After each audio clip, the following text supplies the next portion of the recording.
Sebelum ride jauh-jauh tu, jangan lupa cek benda-benda penting ni kat motor korang. Yang last sekali mungkin ramai yang tak tahu. Pertama sekali, korang kena tengoklah motor korang ada leaking ke tak. Minyak enjin, coolant, minyak brake. Kalau dah ada bocor-bocor tu, bawa-bawa lah pergi bengkel. Macam motor ni. Yang seterusnya, tayar. Benda ni yang menggerakkan korang. Tengok, bunga elok lagi ke tak, licin ke. Habis go, Tokyo Drift.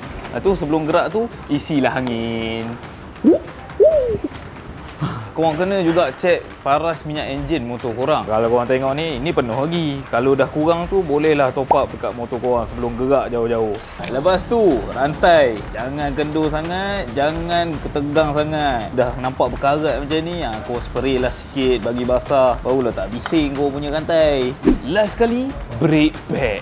Brake pad ni bila dah habis, dia akan bergeser dengan besi ni. So, dia ada bunyi krik krik. Kalau dah ada bunyi tu, bawa-bawalah tukar kat bengkel. So kalau 5-5 dah settle, dah tak ada apa lagi. Korang ojang jumpa kat Konogori 9 no.